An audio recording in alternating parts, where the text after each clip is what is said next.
नमस्कार दोस्तों, मैं Ranjit Kumar toppers coaching centre Siwan का डायरेक्टर आप सभी को अपने यूट्यूब चैनल में स्वागत करता हूं। दोस्तों, आज मैं आप लोगों को रासायनिक समीकरण से क्या क्या जानकारियां प्राप्त होती हैं, ये रासायनिक समीकरण को और अधिक उपयोगी बनाने के लिए क्या क्या उपाय किया जाता है, ये रासायनिक समीकरण के दोष को किस तरह से दूर किया जाता है, यह क्वेश्चन जो है बताने जा रहा हूँ। आइए देखते हैं।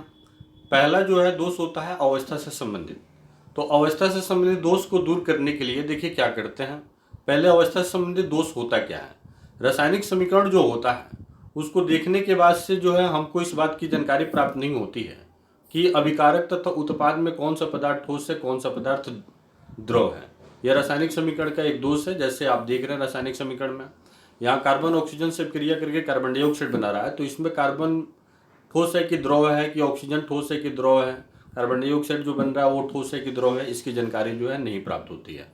यह जो है समीकरण का एक दोष है। इस दोष को दूर करने के लिए देखिए क्या किया जाता है।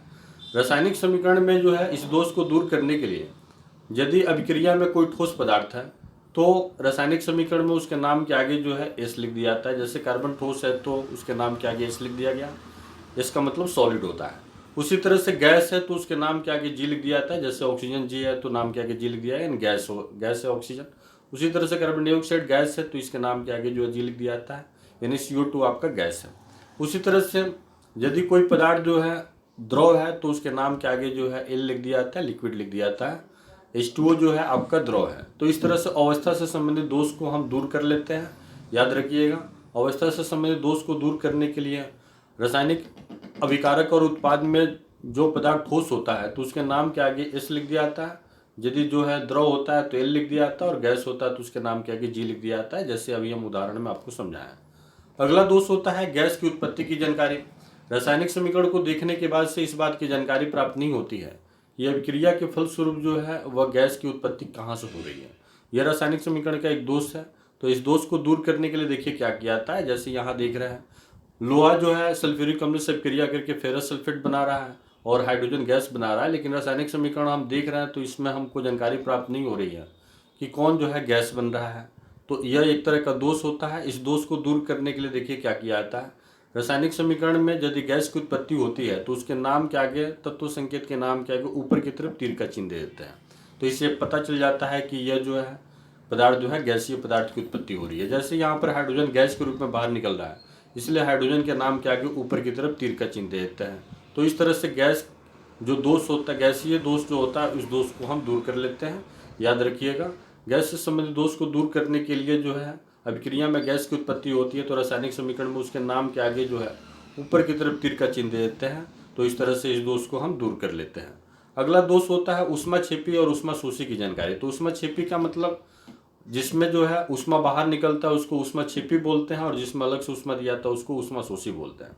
रासायनिक समीकरण जो होता है उसको देखने के बाद से इस बात की जानकारी प्राप्त नहीं होती है कि अब क्रिया के फलस्वरूप ऊष्मा निकल रहा है कि अलग से ऊष्मा दिया जा रहा है। कोई भी रासायनिक समीकरण होता है, जैसे आप देख रहे हैं यहाँ कार्बन ऑक्सीजन से क्रिया करके कार्बन डाइऑक्साइड बना रहा है, नाइट्रोजन ऑक्सीजन से क्रिया करके नाइट्रोजन ऑक्साइड बना रहा है। तो इसको देखने के बाद से इस बात की जानकारी प्राप्त नहीं हो रही है कि यहाँ पर जो है किससे ऊष्मा निकल रहा है, किसमें अलग से ऊष्मा दिया जा रहा है, जो समीकरण का एक दोष है। इस दोष को दूर करने के लिए यदि अभिक्रिया में ऊष्मा जो है बाहर निकल रहा है तो रासायनिक समीकरण में उसके नाम के आगे जो है प्लस ऊष्मा लिख दिया जाता है। प्लस ऊष्मा का मतलब ऊष्माक्षेपी अभिक्रिया है। उसी तरह से यदि रासायनिक समीकरण में अलग से ऊष्मा दिया जा रहा है तो उसके नाम के अंत में जो है माइनस ऊष्मा लिख दिया जाता है। माइनस ऊष्मा का मतलब जो है ऊष्माक्षेपी ऊष्माशोषी अभिक्रिया है। तो इस तरह से ऊष्माक्षेपी और ऊष्माशोषी जो है जो दोष है उस दोष को दूर कर लिया जाता है। तो इस तरह से समीकरण के दोष को दूर करने के लिए जो है ऊष्माक्षेपी अभिक्रिया होता है तो उसके नाम के अंत में प्लस ऊष्मा लिख दिया जाता है। ऊष्माशोषी अभिक्रिया होता है तो उसके नाम के अंत में माइनस ऊष्मा लिख दिया जाता है। इस तरह से जो है ऊष्माक्षेपी और ऊष्माशोषी दोष को दूर कर लिया जाता है। अगला दोष होता है अवक्षेप की जानकारी। रासायनिक समीकरण जो होता है उसको देखने के बाद से हमको पता नहीं चलता है कि कौन सा ठोस अवक्षेप बन रहा है, तो यह भी एक तरह का दोष है रासायनिक समीकरण में। इस दोष को दूर करने के लिए देखिए क्या किया जाता है। रासायनिक समीकरण में यहाँ देख रहे हैं AgNO3 यानी सिल्वर नाइट्रेट जो है सोडियम क्लोराइड से क्रिया कर रहा है और सिल्वर क्लोराइड नामक अवक्षेप बना रहा है। तो आपको पता नहीं चल रहा है कि रासायनिक समीकरण में जो है कौन अवक्षेप बना हुआ है, इसका क्या जो है संकेत है। तो यह एक तरह का दोष है। इस दोष को दूर करने के लिए देखिए क्या किया गया है। इस दोष को दूर करने के लिए यदि रासायनिक समीकरण में जो है कोई अवक्षेप बन रहा है तो उसके नाम के आगे जो है नीचे की तरफ तीर का चिन्ह दे दिया जाता है। जैसे सिल्वर कोलाइट अवक्षेप बन रहा है तो इसके नाम के आगे नीचे की तरफ तीर का चिन्ह दे दिया गया है। इससे पता चल जाता है कि सिल्वर कोलाइट जो है अवक्षेप है। तो इस तरह से अवक्षेप से संबंधित दोष को जो है दूर कर लिया जाता है। यदि रासायनिक समीकरण में कोई अवक्षेप बनता है तो उसमें जो है उसके नाम के आगे जो है नीचे की तरफ तीर का चिन्ह दे देते हैं, तो यह अवक्षेप से संबंधित दोष को हम दूर कर लेते हैं। अगला दोष होता है शर्त की जानकारी।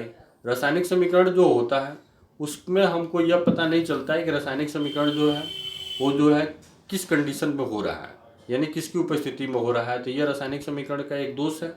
जैसे देख रहे हैं कार्बन डाइऑक्साइड जल से क्रिया करके जो है ग्लूकोज बनाता है और ऑक्सीजन बाहर निकालता है। तो यह क्रिया किसकी उपस्थिति में हो रही है, यहाँ कंडीशन क्या है, इसकी जानकारी समीकरण से नहीं पता चलता है, जो समीकरण का एक दोष है। इस दोष को दूर करने के लिए देखिए क्या किया गया है। इस दोष को दूर करने के लिए रासायनिक समीकरण जो है या क्रिया जिसकी उपस्थिति में होती है, रासायनिक समीकरण में उसके नाम तीर के ऊपर जो उसका नाम लिख देते हैं। जैसे कार्बन डाइऑक्साइड जल दोनों आपस में क्रिया करता है और ग्लूकोज बनाता है, ऑक्सीजन बनाता है, तो यह प्रकाश संश्लेषण की क्रिया होती है। तो यह प्रकाश की उपस्थिति में होती है या प्रकाश संश्लेषण में हरे पेड़ पौधों में होती है, तो तीर के ऊपर जो प्रकाश संश्लेषण लिख सकते हैं, हरे पेड़ पौधे में लिख सकते हैं या क्लोरोफिल लिख सकते हैं। उसी तरह से उल्टा भी एक क्रिया होती है। यहाँ जो है ग्लूकोज जो है फिर से ऑक्सीजन से क्रिया करके फिर जो है बहुत यह जो है श्वसन की क्रिया में उल्टा रिएक्शन होता है, तो इसके नीचे भी आप नामकरण कर सकते हैं। तो शर्त की जानकारी प्राप्त हो जा रही है, यह क्रिया जो है किसकी उपस्थिति में हो रही है। तो इस तरह से इसके दोष को हम यहाँ पर दूर कर लिया है कि रासायनिक समीकरण में जो है किस कंडीशन में क्रिया हो रही है। तो यह इस तरह के दोष को भी दूर किया गया है कि उसके तीर के ऊपर जो है उसका नाम लिख देते हैं। तो इस तरह से जो है हम रासायनिक समीकरण के इस दोष को भी दूर कर लेते हैं। एक और जानकारी होता है उत्क्रमणीयता की जानकारी। यहाँ पर जो है अवक्षेप की जानकारी हो गया, उसी तरह से जो है ऊष्माक्षेपी ऊष्माशोषी की जानकारी हो गया। उत्क्रमणीयता की जानकारी को भी आप यहाँ पर दिखा सकते हैं। एक और दोष होता है जिसको हम जो है शर्त की जानकारी के बाद से जो है उत्क्रमणीयता की जानकारी कर सकते हैं। रासायनिक समीकरण को देखने के बाद से इस बात की जानकारी प्राप्त नहीं होती है कि अभिक्रिया एक तरफ हो रही है कि दोनों तरफ हो रही है। आप देख भी रहे हैं समीकरण में जो यह समीकरण का दोष है। तो अभिक्रिया जो है यदि एक तरफ होती है तो सिंगल तीर का चिन्ह दिया जाता है, और यदि दोनों तरफ होती है तो दोनों तरफ तीर का चिन्ह देते हैं। तो उत्क्रमणीयता की जानकारी यह जो दोष है, इस दोष को भी हम रासायनिक समीकरण के इस दोष को भी दूर कर लेते हैं। तो इस तरह से जो है ये तमाम दोष और इस दोष को कैसे दूर किया गया है आप समझ गए होंगे। पहला दोष था अवस्था से संबंधित दोष। तो अवस्था से संबंधित दोष को दूर करने के लिए हम जो है उसके नाम के आगे जो है अलग अलग चिन्हों का प्रयोग किए थे। गैस की उत्पत्ति की जानकारी, यह दूसरा दोष था। और उसी तरह से तीसरा दोष था ऊष्माक्षेपी और ऊष्माशोषी की जानकारी। उसी तरह से चौथा दोष था अवक्षेप की जानकारी। पांचवा दोष था आपका शर्त की जानकारी और छठवां दोष था उत्क्रमणीयता की जानकारी। तो इस तरह से रासायनिक समीकरण के दोष को हम जो है किस तरह से दूर करते हैं, आपको जो है यह जो है वीडियो के माध्यम से आप समझ गए होंगे। Thank you friends. आपको हमारा काम पसंद आता है तो आप हमारे चैनल को सब्सक्राइब कीजिए, शेयर कीजिए, कमेंट कीजिए, लाइक कीजिए। बहुत बहुत धन्यवाद दोस्तों। Thank you.